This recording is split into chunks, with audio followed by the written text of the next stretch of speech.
Praktek kita malam ini adalah praktek di rumah. Ilmu pembersih hati sebetulnya, hari ini kita memahami atau menyadari problem psikologi, mental. Dengan teori-teori untuk menyelesaikan problem mental. Akan tapi semuanya kalau mau kita praktiskan, permasalahan mental seberat apapun adalah bisa diselesaikan dengan ilmu membersihkan hati. Orang mudah tersinggung, marah dan sebagainya sudah diselesaikan dengan ilmu kemarin yang kita selesaikan, ilmu anti baghdha, anti kebencian, kedengkian. Bagaimana kita mengolah mental kita, hati kita di saat ada orang mengganggu kita, dengki, dendam, sensitif, segala macam, itu semua kan bisa diselesaikan dengan membenahi hati kita. Nah, hati-hati, permasalahan kotornya hati akan mempengaruhi dengan jeleknya mental di dalam diri kita. Kalau orang hatinya bersih, dia pemaaf, penuh kasih, kira-kira kapan akan stres dan depresi orang semacam itu? Dan dia orang yang qanaah, menerima apa yang Allah berikan dan bersyukur. Dirundung kekurangan dia, kesusahan, tapi hatinya bersyukur kepada Allah. Mana mungkin orang begitu stres? Mungkin dicaci dan didolimi sama orang lain, tapi dia kebal hatinya, kapan dia depresi? Maka kalau orang punya ketenangan, keimanan tingkat tinggi dan kesadaran membersihkan hatinya tingkat tinggi, dan dia terus bersihkan hati, dia akan menemukan ketentraman di dalam hidupnya. Sampai dikatakan sudah seperti di surga sebelum masuk surga. Gak ada dendam, gak ada ketersinggungan yang sampai disimpan berbulan-bulan sampai kerinduan untuk menghabisinya, membunuhnya, menghancurkannya. Tidak ada. Yang ada adalah kasih. Ini kan indah-indah hidup. Lihat ketemu ini senang, senang, senang, senang. Kebalikannya hati kotor dan dikuasai dengan dendam, dengki, benci, Masya Allah. Ketemu dia kayak setan, ketemu dia kayak iblis, ketemu dia kayak genderuwo, ketemu dia kayak jin, ketemu dia lihat, hidupnya hidup capek. Dalam persaingan apapun tersiksa dia. Tapi orang yang bersih hati bersaing, tapi di saat saudaranya mendahuluinya, dia tersenyum senang. Dia kan saudaraku. Gak pernah ada dendam setelah itu. Oh, saudaraku, bagus dia mendahului. Besok aku. Hari ini persaingan akan menjadi permusuhan yang panjang. Nah, kita perlu bersihkan hati, dan ini kita kembali kepada praktek di dalam rumah kita. Percaya ilmu membersihkan hati, ilmu penting. Fardhu ain di atas fardhu ain. Sudahlah, hidup Anda akan indah nanti dengan itu semuanya. Kalau kita kembali pada problem, apa sih problem hari ini? Persaingan politik yang jahat, culas. Saudara berebut waris, apalagi banyak ini. Suami istri nggak beres-beres urusannya. Ini karena hatinya tidak tertata. Bahkan kalau kita cermati problem mental hari ini apa sih? Saya nggak mau depresi, bunuh diri dan sebagainya. Kemarin sudah kita selesaikan. Bagaimana husnudzon kepada Allah? Sudah terselesaikan. Ilmu bersihkan hati. Makanya kalau kita mempermasalahkan, kalau kita membahas tentang ilmu yang saat ini dikenal dengan ilmu psikologi, ilmu yang membenahi mental, sungguh membersihkan hati adalah pintu pertama dan utama yang harus dimasuki oleh orang yang pengen terlepas dari problem-problem mental. Setelah itu hati. Karena mental bukan hati, kan begitu ya. Baik, malam ini kita akan mencoba memasuki rumah kita. Jangan sampai rumah kita ini ternyata rumah yang menumbuhkan virus-virus depresi, virus-virus kedengkian, virus-virus benci, dendam. Kenapa? Rumahnya rumah tidak indah. Sang ibu setiap kali bercerita kepada anaknya adalah tentang waris yang belum beres. Itu loh, pamanmu kurang ajar, gara-gara begini jadi fakir umikmu. Terus anaknya dicekoi agar benci dendam kepada pamannya. Atau di dalam rumah ternyata seorang anak dicekoi dengan pemandangan suami istri yang selalu ribut. Agar belajar beginilah hidup, bahwasanya harus ada permusuhan. Ini kan kebodohan dalam rumah. Maka kita akan masuk rumah kita. Setelah kita sudah punya bekal ilmunya dari pertemuan yang lalu. Ilmu, yuk kita masukkan ke rumah kita. Pastikan rumah Anda adalah rumah indah. Harga mati jangan ditawar lagi. Ini malam mulia, malam Ramadan. Kalau ternyata Anda benalunya, Anda penyakitnya, Anda kumannya, Anda virusnya, ayo berubah. Dijinakkan itu virus. Agar menjadi sebab kita semakin baik. Dan apa yang kami sampaikan saat ini tidak akan berguna untuk dua model manusia. Dan dua model manusia adalah punya ciri-ciri yang telah disebutkan sebetulnya. Pertama adalah orang egois. Yang hanya menggedekan kesombongan akunya. Dia keturunan Nabi Adam, tapi akhlaknya akhlak iblis, ana khairun minhu. Sehingga di dalam rumah tangga kalau muncul orang semacam ini tidak akan menemukan kedamaian dalam rumah tangga. Siapakah dia? Orang yang enggak mau mengalah, menang sendiri, tidak pernah koreksi diri, maunya nyalahkan terus pasangannya.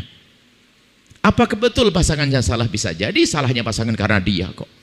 Maka sebaik-baik hidup adalah menyadari bahwasanya jika ada orang salah, bisa saja akulah orang yang punya andil paling besar di dalam kesalahannya dia. Jadi orang yang nggak bisa dibenahi dalam kehidupan, khususnya rumah tangga, kita akan masuk rumah tangga hari ini, adalah orang yang egois. Kalau diingatkan membantah pasti. Istri yang mengingatkan langsung membantah. Seolah-olah dia kayak malaikat turun ke bumi. Seolah-olah dia nggak pernah bersalah. Ini problem. Makanya kalau orang model semacam itu percuma nasihat. Bahkan kalau Nabi Nabi pun akan ditolak. Maka muncul Abu Jahal zaman sekarang nanti. Itu adalah kebenaran dari Nabi sudah tidak dianggap lagi. Maka ini harus kita kasih kunci. Kunci apa? Passwordnya adalah tidak boleh kita sombong dengan pasangan nanti. Ini akan kita masuki nanti. Kuncinya dulu ini. Makanya kalau menghadiri majelis semacam ini nanti, ini akan kita bahas masalah keluarga. Langsung lihat dirimu sendiri, jangan lihat pasanganmu. Aku yang harus berbenah di rumahku. Mungkin ada yang berkata, oh istriku yang nggak benar dan sebagainya. Kalau istrimu tidak benar, bukan berarti aku menjadi ikut tidak benar. Aku sudah punya ilmu dari kemarin, dari kesombongan yang akan aku pangkas. Aku akan masuk rumahku berbeda dengan keadaan istriku. Maka kebaikan yang dimulai oleh seorang suami akan diikuti oleh istri yang katanya jahat, katanya jelek. Karena kebaikan itu akan merumpuhkan ketidakbaikan. Pertama, ini orang yang sombong, egois, aku. Jadi kalau diingatkan suami langsung saja membantah, diingatkan istri membantah. Na'udzubillah, nggak bisa baik rumah tangga. Kami rindu rumah tangga Anda itu nanti, rumah tangga Anda, jika suami mengingatkan Anda, pastikan Anda sanjung. Terima kasih wahai suamiku. Tampakkan wajah ceria wahai istri. Ada perempuan kalau diingatkan suami tidak ngomong, diem tok, cemberutnya seminggu. Dia tidak akan bisa membuat keindahan di rumah. Dia tidak bisa membuka hatinya, melapang dada. Dan itu akan dicontoh oleh anaknya bahwasanya nasihat ayah harus dikesampingkan. Nasihat ayah gak boleh didengar. Itu model wanita-wanita yang tidak cerdas. Mana? Mulai kapan cemberut dan muka kusut menumbuhkan cinta? Mulai kapan? Tidak ada. Hanya bagi orang bodoh saja. Mulai kapan yang namanya cemberut, muka kusut, ngambek menumbuhkan cinta? Tidak ada. Cuman ternyata banyak wanita-wanita tidak cerdas, padahal dia kamlut. Dia mungkin punya IP tinggi sekali. Oh, di sekolahnya cerdas, tapi ternyata urusan hati tidak cerdas lagi dia. Alangkah indahnya seorang wanita diingatkan oleh suaminya. Setelah suaminya mengingatkan, dia mengucapkan terima kasih. Abang, aku kira abang dulu tuh ganteng. Ternyata setelah abang berani ngingatkan saya, ternyata lebih ganteng dari sebelumnya. Sambil dicium sang suami, makasih abang-abang ingetin saya. Pastikan pasanganmu di saat mengingatkanmu adalah tidak takut.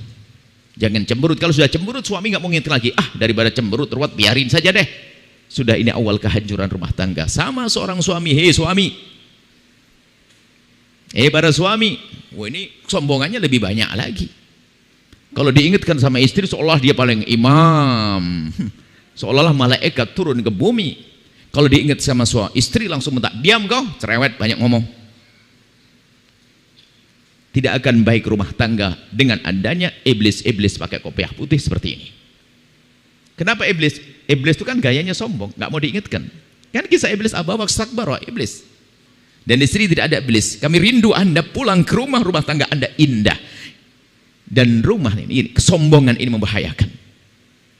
Kalau diingatkan oleh istri, pastikan biasakan di rumah kita. Di saat istri mengingatkan kita, biarpun cara ngingetnya kurang baik dan sebagainya, kita sambut, terima kasih sayang. Kecup keningnya, peluk, makasih, ini baru istriku, ngingetin aku. Coba kalau Anda memulai dengan begini indah, Ini akan kebuka segala macam kebaikan. Ini yang pertama. Yang kedua adalah ini, orang yang egois, orang nggak bisa diingatkan, repot di rumah tangga, akan terlalu membuat kecekcokan. Yang kedua adalah orang yang menyerah, orang yang menyerah dengan watak.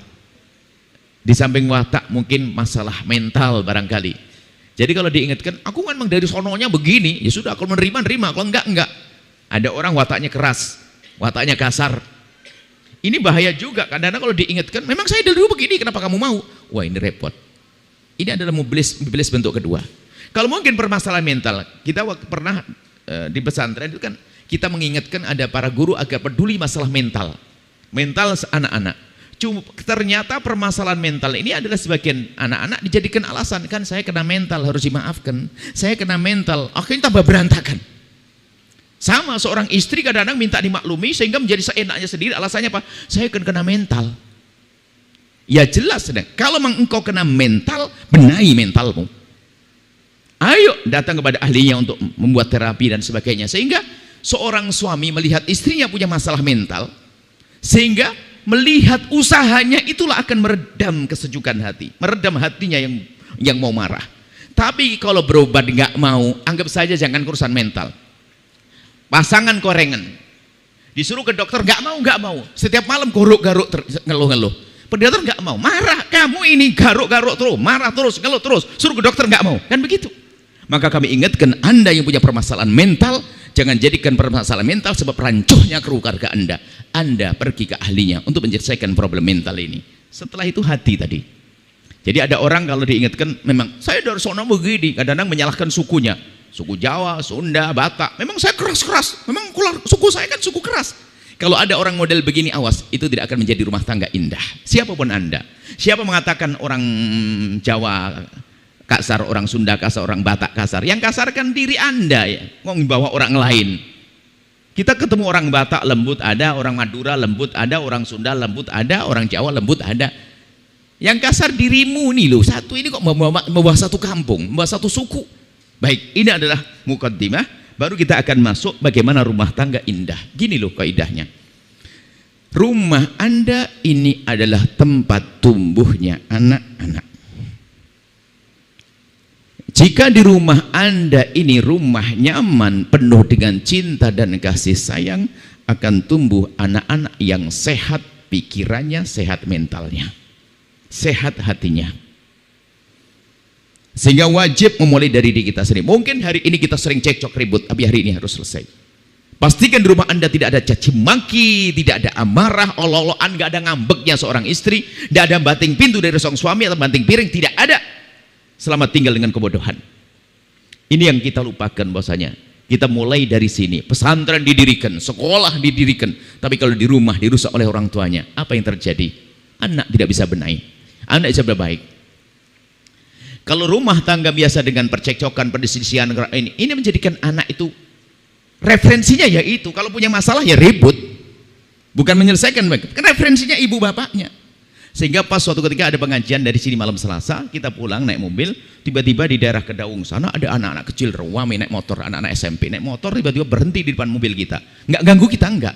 Cuman mereka berhenti rame, kenapa? Bawa parang anak-anak. Katanya sudah diselesaikan sama polisi. Kenapa itu semuanya? Ribut sama kawannya, jangan jauh-jauh. Jangan salahkan lingkungan juga. Akan tapi tengok di rumahnya ada apa. Kalau rumahnya lembut penuh kasih, nggak akan dia menjadi orang yang sensitif semacam itu, yang mudah terganggu oleh keadaan. Kalau diganggu oleh temannya, dia berpikir, apakah aku harus marah? Apakah harus bawa parang? Apakah harus memukul?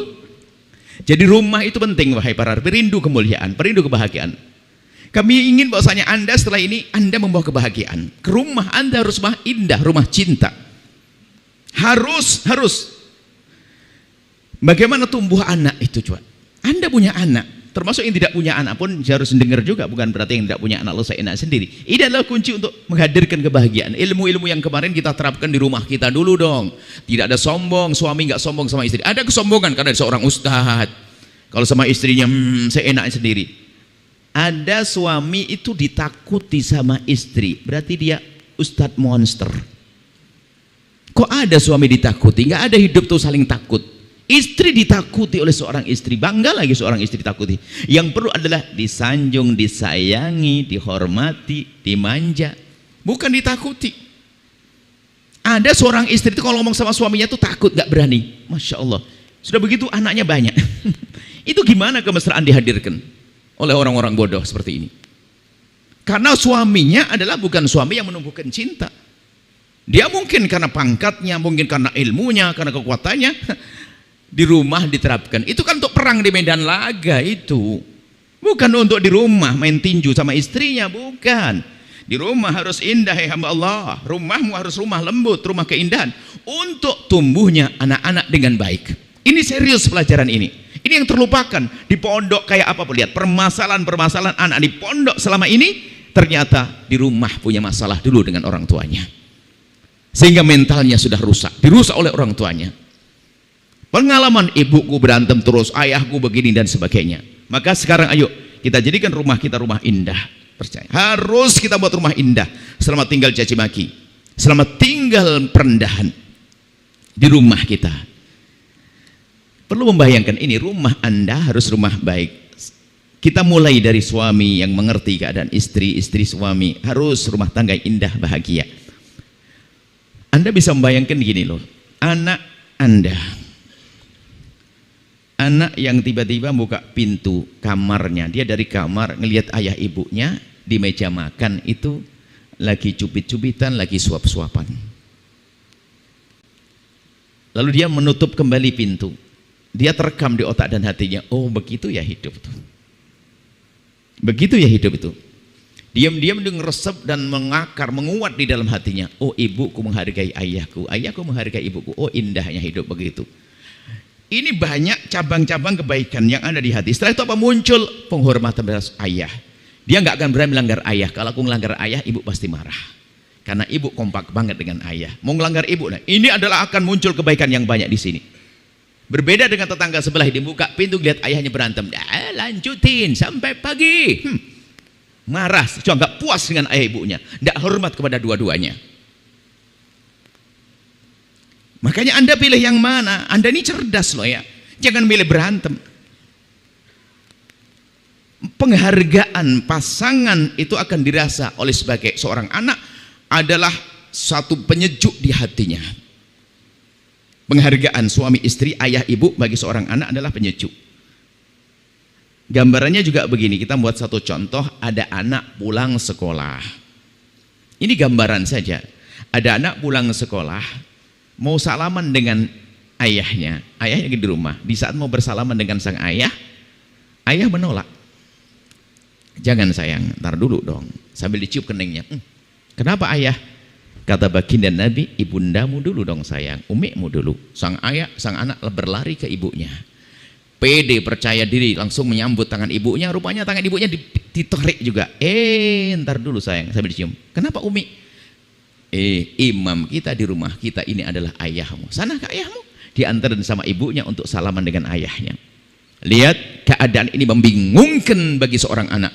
Tapi bingung, penuh kekaguman. Ternyata ibuku sangat menghargai ayah, ayahku menghargai ibu. Suasana ini harus kita hadirkan. Selamat tinggal deh dengan kesombongan di rumah tangga. Ini harus kita hadirkan.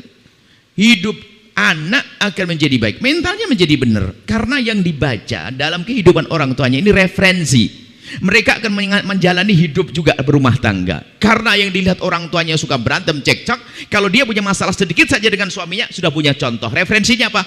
Ibunya dulu begitu, ya marah. Makanya muncul keluarga baru yang suka marah-marah. Sampai kapan harus seperti ini? Mata rantai kesengsaraan. Ayo seriuslah Anda. Selamat tinggal dengan kesombongan Anda. Harus membangun rumah yang indah. Marah-marah kepada anak tidak jelas. Nggak ada perlunya. Ayo kita mengakhiri sifat-sifat kotor, sifat-sifat jelek itu. Kita rubah dengan hidup mewujudkan cinta, kasih sayang antara suami istri. Jangan biasa mencaci, biasa mengolok. Mulai kapan mencaci itu menjadikan tumbuh cinta? Mulai kapan merendahkan menumbuhkan cinta? Enggak ada. Itu ada memangkas cinta. Maka orang cerdas dalam bercinta, cinta kan rasional, sebabnya pun juga masuk akal. Kalau ada cinta nggak masuk akal, cinta buta dia. Cinta buta, pasangan suami istri yang semula mungkin tidak punya, hilang cinta, tumbuhkan cinta. Ada kesombongan, mohon maaf, kesombongan gaya iblis itu ada. Suami sombong, istri sombong. Istri mungkin punya, mohon maaf, punya gaji lebih dari suami. itu akan membuat perubahan. Kadang-kadang mentalnya menjadi berubah. Sampai suatu ketika kita hanya berbicara, berandai-andai saja. Ada beberapa ibu-ibu yang datang kepada kami hanya bercerita. Dan kami lihat itu ibu-ibu yang insyaf hatinya.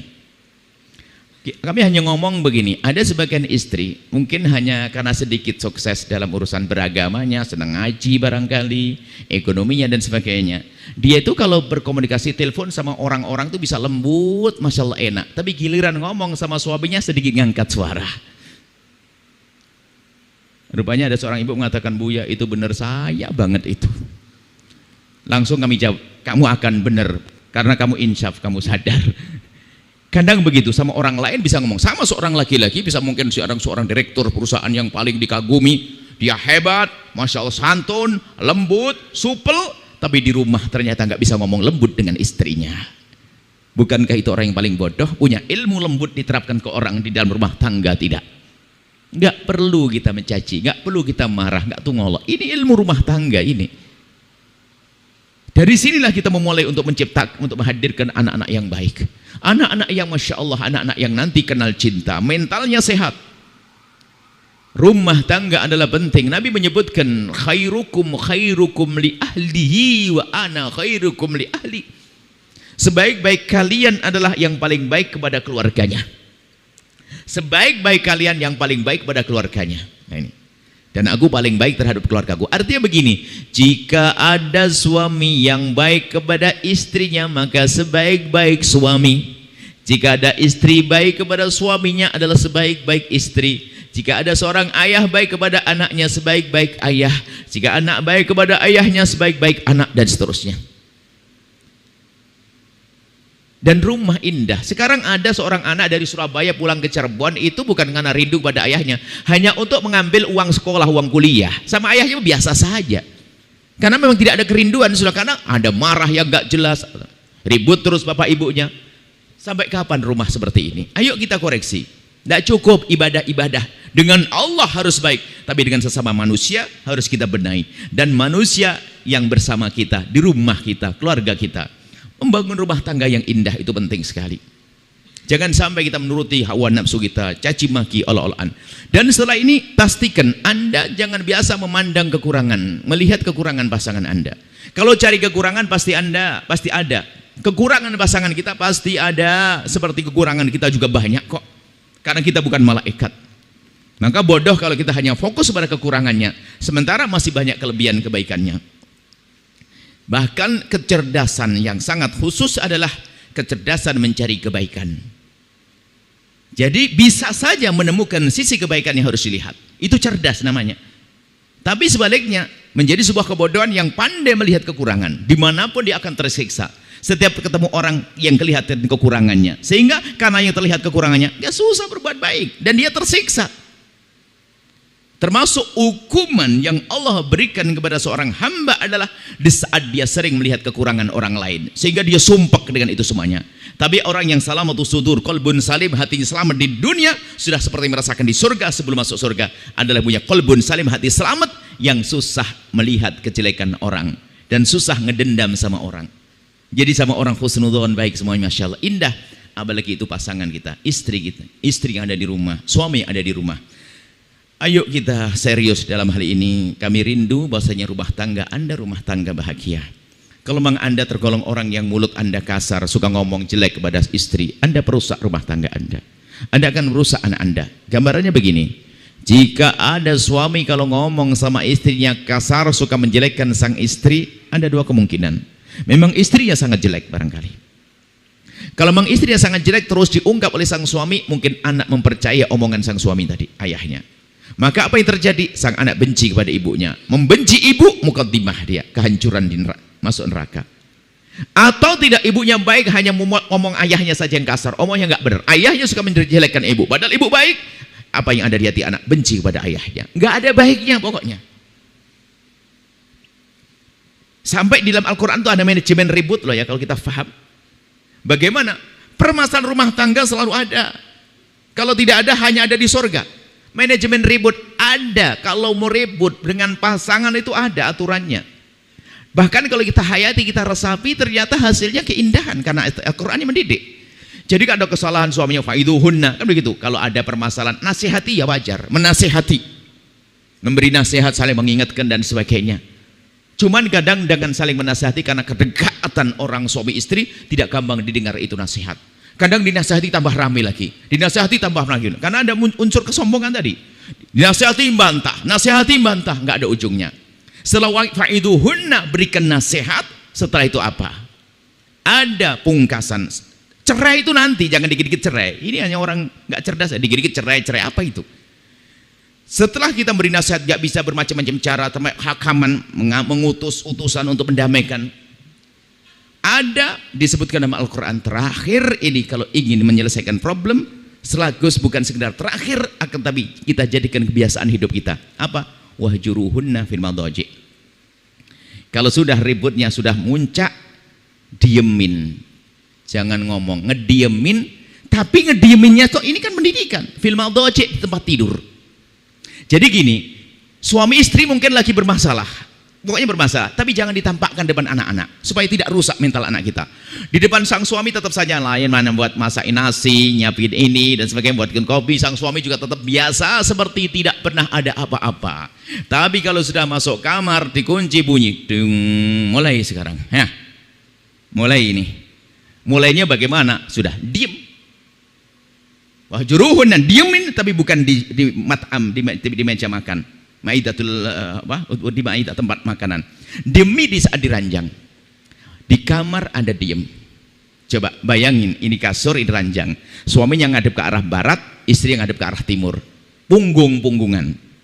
Lalu diem, tidak berucap sepatah kata. Mohon maaf ini, kalau Anda bayangkan kira-kira bertahan berapa lama? Mungkin setengah jam saja, ada yang pura-pura ngelempar guling kelewat atau dan sebagainya. Kenapa? Dengan diam akan tenang, setelah itu akan merenung, setelah itu akan muncul kesadaran. Tapi kalau biasa dengan nyinyir, mencaci, cacian mengundang cacian, cacian menumbuhkan emosi, nggak ada ujungnya. Loh, ini kan ilmu ada di dalam Al-Quran disebutkan. Makanya selamat tinggal caci maki, jangan ribut. Ada yang termasuk tadi, saya kan punya masalah mental. Kalau masalah mental ke psikolog sana atau psikiater. Jangan diam tok di rumah, sudah tahu korengan mentalnya nggak mau berobat. Lah ini perusak. Orang korengan mukanya nggak mau berobat, hanya garuk-garuk, capek. Lah ini nggak benar. Makanya kami rindu bagi siapapun yang punya ilmu psikologi, ilmu mental ini, tolong berbagi pada yang lainnya. Ini adalah ilmu yang saat ini perlu untuk dipelajari karena ini menyelesaikan banyak problem. Problem rumah tangga ternyata tidak saja problem ekonomi, tapi problem mental tadi. Kenapa kok problem mental? Sekarang suaminya nggak bener akhlaknya membuat istrinya kena mental. Lah istri yang kena mental ini perilakunya nggak bener, anak kena mental. Anak yang kena mental ini akhirnya muter, ayahnya juga tambah semakin ruwet rumah tangga. Ini makanya yuk kita semua belajar, dan kalau memang punya permasalahan keras, ada sesuatu antara kotor hatinya tadi atau mentalnya yang tidak stabil. Kalau sudah Anda tahu mental Anda tidak stabil, berusaha berobat dong. Ada di saat Anda sudah berusaha untuk mengobati diri, ada penyejuk bagi pasangan. Yang menjadi masalah ada hari ini ada orang mungkin gelarnya bes tinggi, tapi kalau diajak bicara tentang masalah psikologi, masalah mental, katanya memang saya gila. Mulai kapan penyakit mental langsung dikatakan gila? Ada orang nggak ada masalah marah-marah dengan istrinya. Setelah marah siang hari, malamnya digauli, besok positif hamil. Kurang lebihnya begitu. Nabi marah dengan model begitu. Ada orang pada zaman Nabi, siang hari istri tempel, malah balik digauli. Ini hidup macam apa kayak begini nih? Kalau memang punya kasih, susah ngomong kasar kepada pasangan. Ayo kita serius hari ini, harus rumah tangga indah. Jangan biasakan dengan percekcokan dan perselisihan. Kemudian membiasakan hidup baik di rumah dengan pasangan suami istri, termasuk kepada anak-anak Anda. Ini sebetulnya mukaddimah silsilah panjang yang ke depan akan kami hadirkan dalam kajian-kajian, termasuk bagaimana membangun rumah tangga, termasuk nanti pendidikan anak, bagaimana memperlakukan anak. Kami rindu setelah ini Anda biasa menjadikan rumah tangga Anda indah, dimulai dari suami istri yang kompak dalam cinta, dalam kasih sayang. Setelah itu bagaimana Anda menghadapi anak Anda. Tolonglah Anda hadir dalam kehidupan anak-anak Anda. Hadir dalam kehidupan anak-anak Anda. Hadir itu bukan berarti anak yang kuliah lalu kita temani, enggak. Hadir itu kalau Anda bertemu dengan mereka, tolong yang maksimal. Kalaupun telepon yang maksimal, tampakkan kalau Anda punya cinta kepada mereka, sehingga sampai tumbuh cinta yang sesungguhnya. Maksimal di rumah. Sekarang mohon maaf, di rumah kelihatannya kumpul. Cuman setiap anaknya pulang sekolah, apalagi habis kursus, itu pulang, bukan ketemu ayahnya, cengkerama tidak, langsung di kamar dikunci.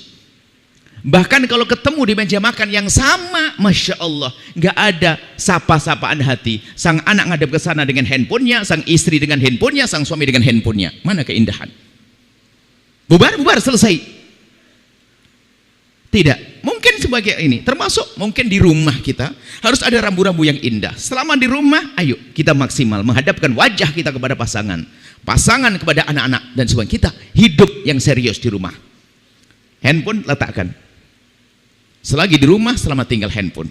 Handphone kan untuk komunikasi kita. Bahkan mungkin sopan santun seorang ayah kalau ingin telepon, sayang, Umi, sayang istri abinya mau teleponnya sebentar ya. Coba bayangkan apa yang terjadi pada diri seorang anak jika ngelihat ayahnya terus handphonenya, ibunya YouTubean terus, anaknya mau jadi apa? Ini sebuah contoh, ini contoh yang jelek. Cuman hawa nafsu lagi. Kalau diingatkan seorang istri yang kok handphone terus, ini penting, ini seri, beralasan terus nih. Gayanya orang sudah ini memang tidak jadi suri teladan. Kalau diingatkan beralasan, suami coba itu, ini bisnis, ini peluang, ini ada. Istrimu tuh rindu untuk diskusi denganmu, wahai suami. Hadir itu, kami rindu seorang ibu hadir dalam kehidupan anak. Boleh seseorang bangga dengan ibundanya. Ibunda kami bukan orang yang sempat belajar tinggi. Kami punya ibunda, bukan sempat belajar tinggi. Mondok pun adalah keadaan ekonomi sehingga mondok pun tidak.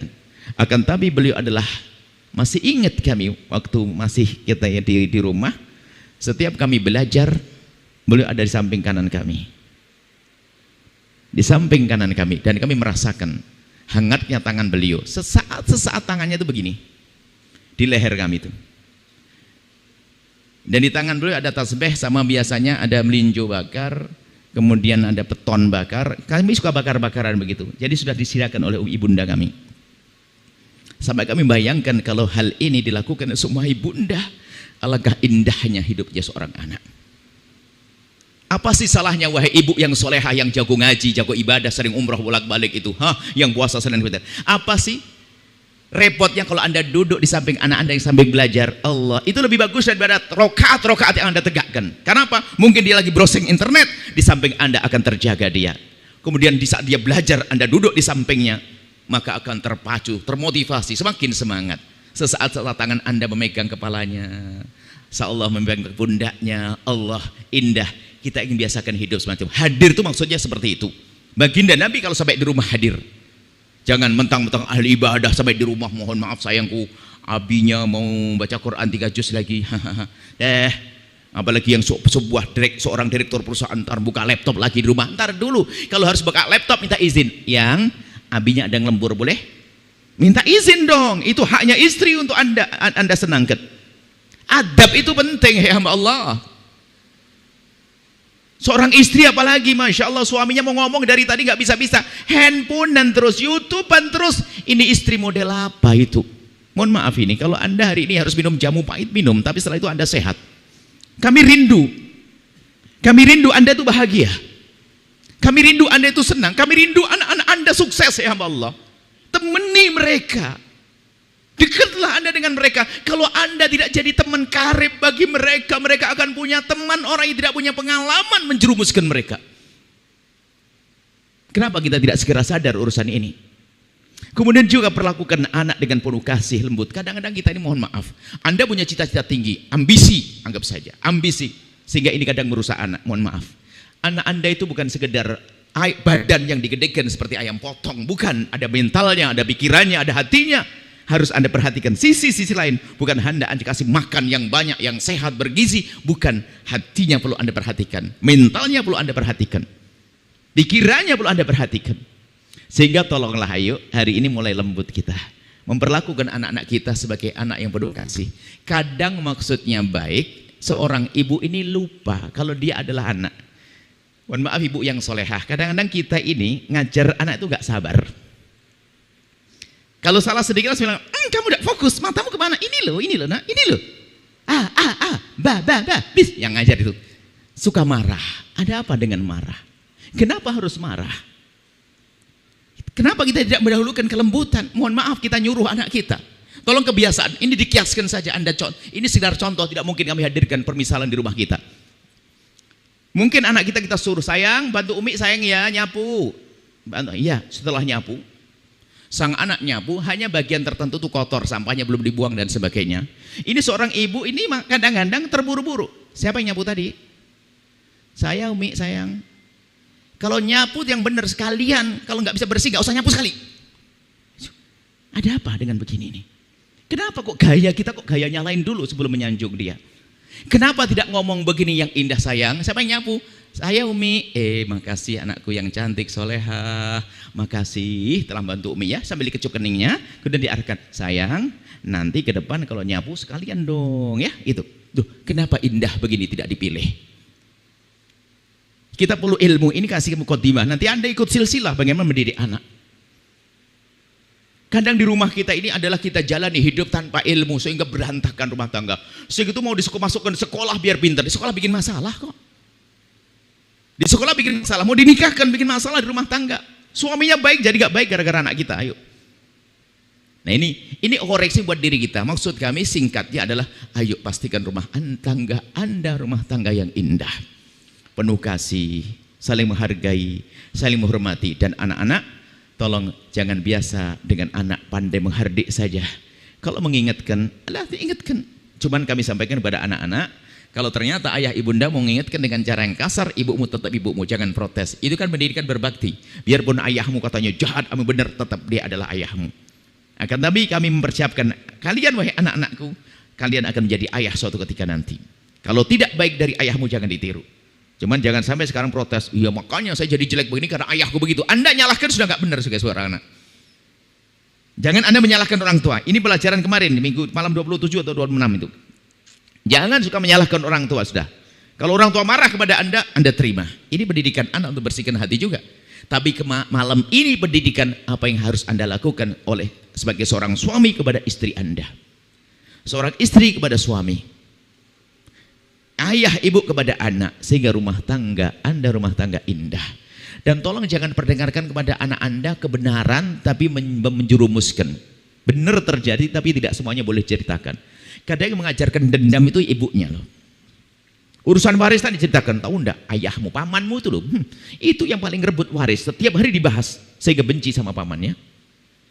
Sama tetangganya juga begitu.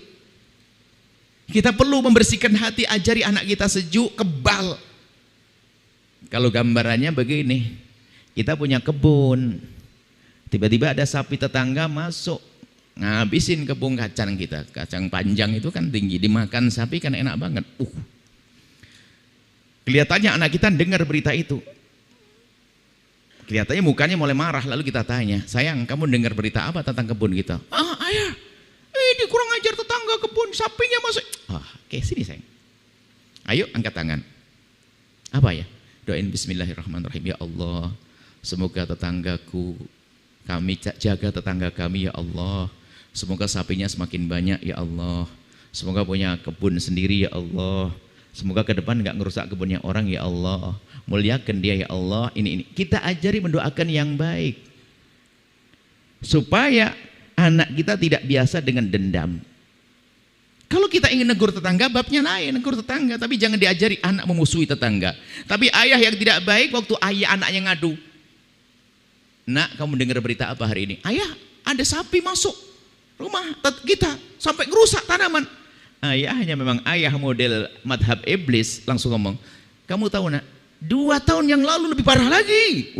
Masih ingat 2 tahun yang lalu. Bukan ini, habis 2 tahun yang lalu, Masya Allah. Ya dia lagi, keluarga itu lagi. Allah, ini orang tua macam apa menanamkan kebencian? Hati-hati, ini kadang-kadang orang tua tidak berperan sebagai orang tua. Dan setelah ini harapan kami adalah, ayo indah. Apa tadi? Kita mulai, tolong jangan ada caci maki di rumah Anda. Jangan ada caci maki. Caci maki terang-terangan atau caci maki sindiran. Caci maki terang-terangan dasar kau begini, kau begitu, caci maki. Sindiran itu juga ada loh ya, mohon maaf. sindiran. Orang ini memang biasanya model manusia ini manusia yang kurang bersyukur. Yang istri yang rambutnya keriting minta dilurusin, yang lurus minta dikeriting. Ini kan model. Padahal kuncinya adalah syukur dengan apa yang Allah berikan. Jangan diseksa istri, harus dirubah-rubah yang menunjukkan kalau dia tidak puas dengan pasangannya. Kalau sederhananya gini, kalau seorang suami pulang dari kerja, dari mana, bepergian, pulang bawa bedak. Bedak pemutih kulit. Hari pertama sang istri senang karena dikasih bedak pemutih kulit atau semacam pelembab pemutih kulit. Pergi lagi kedua, pulang lagi membawa pelembab pemutih kulit. Ketiga lagi membawa lagi. Keempat sudah mau iya memang saya hitam begitu. Kerasa dia. Akhirnya mohon maaf loh, halus perasaan itu. Kalau sudah orang punya kebiasaan indah akan indah. Bahkan ingat, ini kan ada hubungannya dengan masalah rumah tangga. Kita juga punya ada diklat cinta, harus indah rumah tangga, jangan biasa dengan percekcokan. Maka yang pertama tadi jangan biasa mencaci. Biarpun pasangan mulai dicaci, jangan kau caci. Sebab cacianmu itu adalah tambah menjadikan dia terpuruk dan akan ditiru anak dengan cacian, akan menanamkan kecelakaan pada anak. Berarti akan menyebarkan penyakit itu. Jangan mencaci sama sekali. Kalaupun Anda ingin mengingatkan, tidak harus dengan caci maki. Dengan ingatan yang halus. Mungkin minta maaf dulu, sayang. Abang mau bicara, boleh enggak? Kalau belum siap enggak? Bicara yang baik. Ingin menyebutkan kekurangannya. Sampai suatu ketika ada gambaran begini, wahai. Ada gambaran suami istri yang komitmen sama-sama ingin berbenah setelah dengar ceramah sepertinya. Agar benah diri, agar menjadi baik, yuk kita saling koreksi. Supaya kita tahu kekurangan kita, agar nanti kita berbenah. Itu kata istri, kata suami, oh bagus itu. Akhirnya membagi kertas, sang suami memberikan pada istri kertas selembar sambil mengambil selembar kertas untuk sang suami. Akhirnya apa? Yuk kita ke kamar yang berbeda. Yang satu di kamar anaknya, satu di kamar ini, berpisah. Tolong, kejanjinya apa? Mencatat kekurangan pasangannya agar semuanya saling berbenah. Tapi nggak boleh marah ya, kata sang istri. Iya dong, kata suami. Kenapa marah? Karena kita ingin berbenah. Kita ingin baik. Betul akhirnya.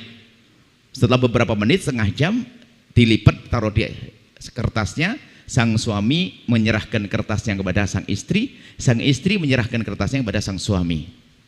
Akhirnya ya berjanji, siapa yang baca dulu? Ya terserahlah. Akhirnya suami, biar saya baca kekurangan saya dulu ya. Akhirnya sang suami membaca kekurangannya adalah kalau datang kurang begini, ini kurang. Dia langsung dipeluk sang istri. Terima kasih sayangku, ini baru istriku hebat. Selama ini aku lupa kalau ternyata banyak kesalahan. Makasih sayang ya, hadiah besok saya belikan motor atau anting ya sayang, pokoknya kasih hadiah. Terima kasih sayang. Ya. Karena saya istri, saya akan lihat kekurangan saya dong bang. Iya coba buka. Setelah itu sang istri membuka kertasnya, kosong, nggak ada catatannya. Loh, abang kok nggak nulis? Sayang, aku nggak bisa melihat kekuranganmu. Ayo, lebih dahsyat mana contoh ini? Ternyata dengan tidak melihat kekurangan menyentuh hatinya. Kadang kita senang mencari kekurangan pasangan. Kurang lebihnya seperti itu. Ayo, insya Allah pelajaran kita terapkan di rumah. Jangan biasa ada caci maki dan ol-oloan. Kemudian biasakan beri penghargaan kepada pasangan. Harus ada kesabaran menghadapi pasangan. Kemudian selanjutnya biasakan hadir ya. Rumah kita harus menjadi rumah cinta yang indah. Nggak ada percekcokan, nggak ada ngangkat suara. Termasuk kepada orang siapapun. Kalau kita suka marah-marah, menularkan amarah. Yang kedua adalah hadirlah dalam kehidupan keluarga. Apalagi yang mohon maaf, yang pulangnya suka merantau, di saat di rumah maksimal. Apalagi mudik begini nih, maksimal dengan anak dan istri. Jangan sampai semua masing-masing dengan handphonenya dan sebagainya. Itu kebodohan. Maksimal ketemu. Sehingga ini akan menanamkan cinta dan kasih. Di saat berpisah akan semakin erat nanti. Jadi hadir dalam kehidupan mereka. Mohon maaf, tanyakan pohon rindang di belakang rumah Anda. Pernahkah dia dengar bisikan mesra Anda di bawahnya untuk minum teh? Nggak harus pakai mahal, mohon maaf, nggak harus pergi ke hotel, enggak. Gelar tikar teh tapi suasana yang indah. Itu orang cerdas. Jangan sampai gara-gara ini semuanya nanti pakai mahal ke hotel, nginep di sana dan sebagainya, villa sana. Bukan itu. Membuat keindahan tidak harus mahal. Mungkin lihat sepoi-sepoi, angin sepoi-sepoi sudah nggak tahan dia. Segera buat teh hangat. Langsung memanggil suami, sayang sini. Ada cerita indah. Oh indah. Hidup indah. Kemudian yang ketiga adalah anak-anak Anda, tolong jangan matikan mental mereka dengan ambisi Anda untuk menjadikan mereka sukses. Sehingga kalau salah sedikit langsung dihabisi, habis-habis. Akan tapi, ayo ada sisi positifnya Anda angkat dulu, Anda tunjukkan dulu, baru nanti ingin mengingatkan dia kekurangannya, diingatkan boleh. Tapi jangan dikit-dikit main marah juga dengan anak-anak. Sehingga sampai di mata anak itu apa? Kalau tidak marah bukan mama lagi. Dikit-dikit marah. Sampai ngomongin, gak ada benernya kalau sama mama ini. Ada loh anak ngomong gitu. Semuanya salah, gak ada benernya. Sehingga ini muncul penyakit, kalau bicara psikologi, muncul penyakit anak itu takut lakuin apa-apa. Nanti takut disalahin. Akhirnya kena was-was. Mau melakukan apa? Permasalahan panjang. Baik, ini saja yang baru kami hadirkan. Ayo ikrar. Anda harus baik di rumah Anda. Jadilah Anda suami terbaik. Dan mohon, hai para istri, jika ada kesadaran dari suamimu untuk minta maaf, berlapanglah Anda. Tidak usah pakai kalimat yang menjadikan dia tambah lari. Makanya jangan diulang lagi. Ini kan kurang ajar malah. Ini model begitu ya. Sudah suaminya insaf minta maaf malah ditumpangi. Makanya ini berarti dia juga nggak insaf. Sambutlah, aku juga minta maaf sayang. Seorang istri minta maaf pada suami, lapanglah dada. Ini lapang dada ini penting. Kalau sudah Anda punya ilmu-ilmu begini, ini coba terselesaikan.